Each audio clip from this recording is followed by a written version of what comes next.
고린도전서 15장 1절에서 19절 말씀입니다.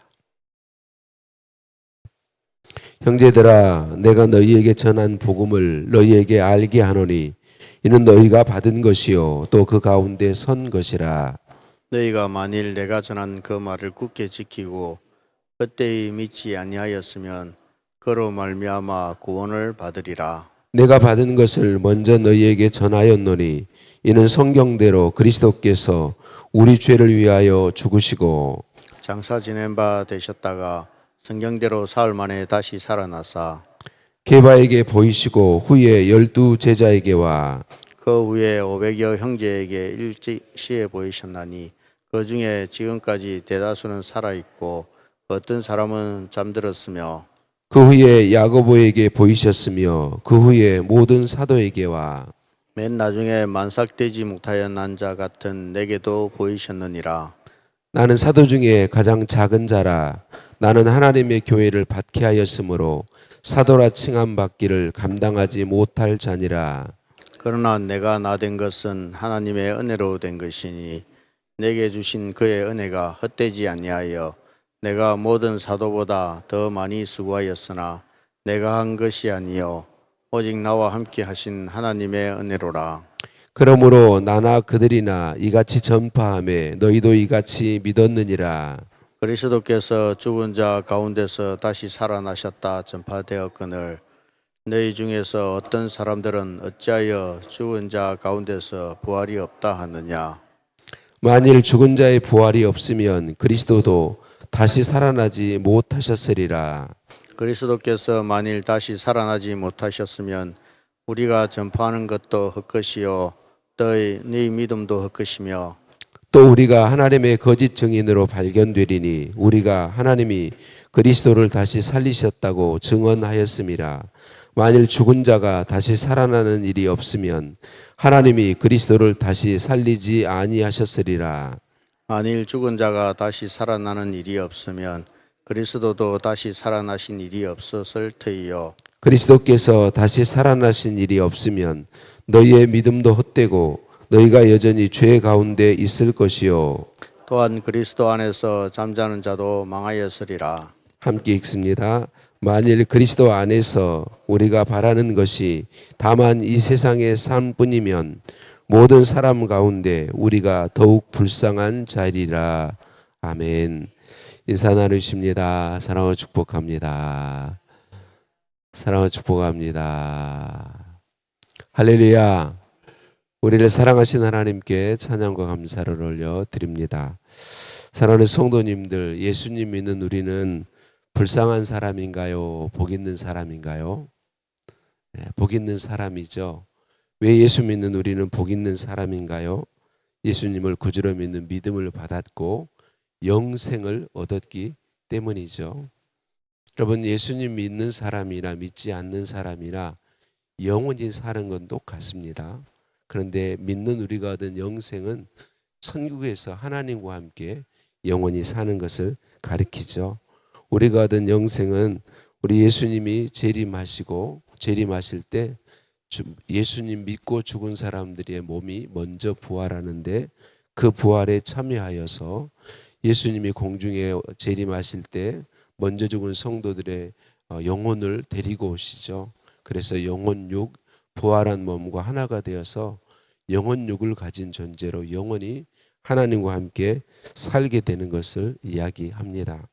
예수님께서 부활하신 것처럼 예수님을 믿는 모든 성도도 부활합니다. 그런데 고린도 교회 성도들 중에, 교인들 중에 예수님의 부활을 믿지 않는 사람들이 있었어요. 그들은 부활을 믿지 않았고 부활을 믿지 않았기 때문에 영원한 상급도 믿지 않았어요. 당연한 결과로 그들의 믿음은 크게 잘못된 길을 걸을 수밖에 없었어요. 여러분, 우리가 믿는 기독교의 믿음은 두 기둥을 가지고 있어요. 그 두 기둥은 예수 그리스도의 대속의 죽음과 부활이지요. 죽음과 부활이 복음입니다. 예수님의 십자가 죽음과 예수님이 사망 권세 이기시고 부활하신 것, 이게 우리의 믿음의 두 기둥입니다. 그래서 예수님의 십자가의 죽음이 부인되어서도 안 되고 예수님의 부활이 부인되어서도 안 됩니다. 예수님의 십자가의 죽음과 예수님이 사망 권세 이기시고 부활한 것을 믿는 것이 복음을 바로 믿는 것입니다. 오늘 성령님께서 사도 바울을 감동하여 부활의 확실성에 대해서 크게 두 개로 이야기하죠. 두 가지 이유로 크게 말합니다. 첫 번째는 성경에 기록된 대로 예수님이 부활하셨다고 이야기합니다. 여러분, 예수 그리스도의 십자가 죽으심은 어느 날 갑자기 된 일이 아닙니다. 하나님께서 창세 전에 계획하셨고 성경의 구약 성경의 수없이 선지자들을 통하여 말씀해 오신 일입니다. 우연히 일어난 일이 아니라는 것이죠. 구약 성경에 예수 그리스도의 고난과 십자가 죽음에 대하여 분명하게 예언한 말씀들이 참 많은데 대표적인 말씀이 이사야 53장 말씀이죠. 그가 자기의 영혼에 수고한 것을 보고 만족하게 여길 것이라. 나의 의로운 종이 자기 지식으로 많은 사람을 의롭게 하며 또 그들의 죄악을 친히 담당하리로다. 그러므로 내가 그에게 존귀한 자와 함께 몫을 받게 하며 강한 자와 함께 탈취한 것을 나누게 하리니 이는 그가 자기 영혼을 버려 사망에 이르게 하며 범죄자 중 하나로 헤아림을 받았음이니라. 그러나 그가 많은 사람의 죄를 담당하며 범죄자를 위하여 기도하였느니라. 여기서 그는 예수님을 가리키죠. 메시아, 하나님이 보내시겠다고 약속하신 구원자 그리스도를 가리키는 것이죠. 예수님께서 십자가에 죽으실 것은 구약 성경에 수없이 많이 예언되고 있습니다. 또 예수님께서 자신의 죽음도 사흘 만에 자기 자신도 죽고 사흘 만에 살아날 것에 대해서 여러 차례 말씀하셨죠. 이때로부터 예수 그리스도께서 자기가 예루살렘에 올라가 장로들과 대제사장들과 서기관들에게 많은 고난을 받고 죽임을 당하고 제3일에 살아나야 할 것을 제자들에게 비로소 나타내시니 예수 그리스도의 죽음과 부활은 우연한 일이 아니다는 것입니다. 예수 그리스도의 죽음과 부활은 어떤 사람이 꾸며낸 일도 아닙니다. 하나님께서 계획하시고 미리 수없이 말씀해 주시고 성경에 말씀하신 대로 하나님께서 말씀하신 대로 이루어진 일이다. 그래서 분명한 사실이다라고 하는 겁니다. 이 두 사건, 예수님의 십자가의 죽음과 사망 권세 이기시고 부활하여 지금도 살아계시다는 이 두 가지 사실을 믿는 믿음이 복음을 믿는 것입니다. 그 예수님의 십자가 죽음과 부활이 우리를 구원했음을 믿는 것입니다. 부활이 확실한 이유는 성경에 기록된 대로 이루어졌기 때문이라고 말한 성령께서 사도 바울을 통하여 말씀한 성령께서는 두 번째로 부활의 증인이 많다고 이야기합니다. 신명기 19장 15절에 의하면 어떤 일이 분명한 사실이라고 말할 때는 두 사람의 증인을 필요로 했습니다. 적어도 두 사람. 그래서 성경이 말하는 증인이라는 건 그냥 내가 뭘 봤다 이렇게 말하는 게 아닙니다. 그 증언이 거짓일 때는 자기의 생명을 내어놓아야 하는 것을 이야기하는 것입니다. 그러니까 그 두 사람이 자기의 생명을 내어놓으면서까지도 진실이다라고 말하는 증인 두 사람만 있으면 사실로 확정됩니다. 그런데 예수님, 부활하신 예수님을 본 사람들은 오늘 본문에만 해도 500여 형제, 500명이 넘는다 그렇게 이야기하고 있습니다. 그래서 예수님은 500명 넘는 성도들에게 부활하신 자신의 몸을 보이시고 만나 주셨고 그리고 야고보와 바울 자신에게도 만나 주셨다 그렇게 이야기하고 있습니다. 예수님의 부활은 역사적 사실이다, 분명한 사실이다라고 말씀해주고 있습니다. 오늘 새벽에 나오신 저와 여러분 중에 예수님의 부활을 믿지 않는 사람은 없을 거예요. 우리가 나는 예수님의 부활이 있다고 믿지 않아요. 부활했다고 믿지 않아요. 이렇게 말하는 분은 없을 거예요. 그런데 예수님의 부활을 믿는다고 말하면서도 예수님의 부활을 믿는 것처럼 살지 않는 사람은 많이 있어요. 여기 말고 딴 동네, 우리 동네 말고 딴 동네.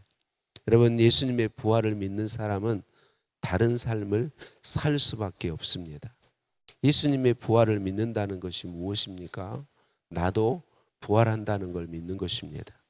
나도 영원히 산다는 것을 믿는 것입니다. 우리의 삶은 이 땅에서 90년, 100년 사는 것으로 끝이 아니라는 사실을 믿는다는 것입니다. 부활을 믿는 사람은 이 땅에서의 삶이 달라지게 되어 있습니다. 땅의 것을 위하여 살지 않습니다. 여러분, 이 땅에서 있는 동안의 삶의 형편을 가지고 교만하지 않습니다.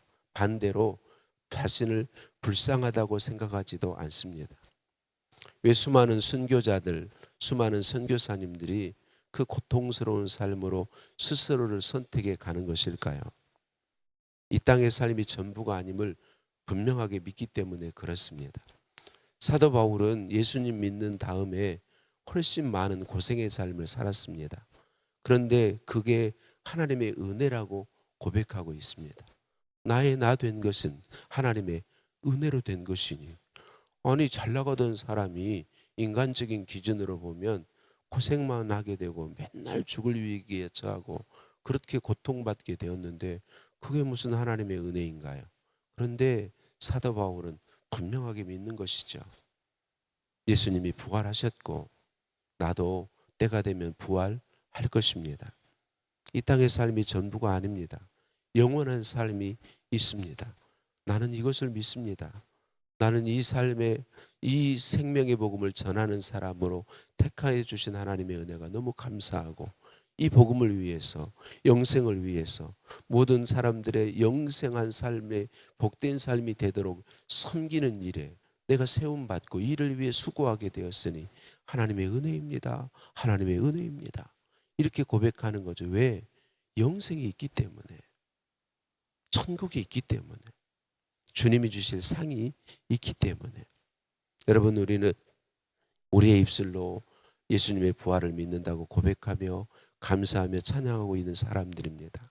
우리의 삶이 부활을 분명하게 믿는 고백의 삶이 되는 복을 누리시기를 예수님의 이름으로 축복합니다. 이 땅이 전부가 아닙니다.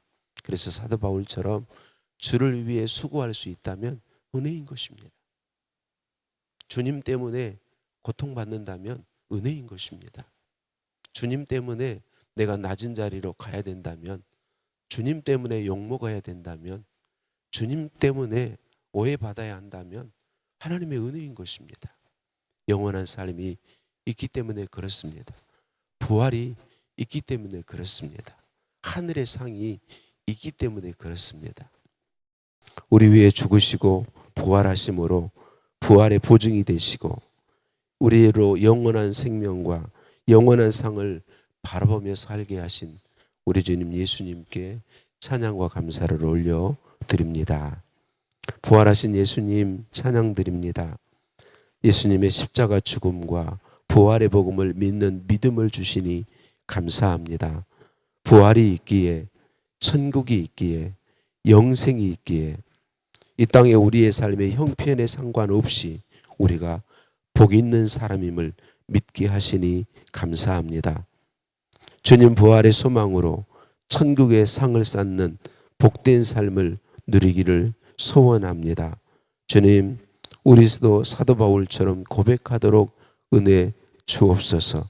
나의 나 된 것은 하나님의 은혜로 된 것이니 주님 때문에 어떤 형편에 내가 있게 되든지 감사하며 찬양하며 영광 돌리는 하나님의 은혜라고 감사하는 저희들 될 수 있도록 도와 주옵소서. 예수님 이름으로 기도드립니다. 아멘. 하늘에 계신 우리 아버지, 아버지의 이름을 거룩하게 하시며 아버지의 나라가 오게 하시며 아버지의 뜻이 하늘에서와 같이 땅에서도 이루어지게 하소서. 오늘 우리에게 일용할 양식을 주시고 우리가 우리에게 잘못한 사람을 용서하여 준 것 같이 우리 죄를 용서하여 주시고 우리를 시험에 빠지지 않게 하시고 악에서 구하소서. 나라와 권능과 영광이 영원히 아버지의 것입니다. 아멘.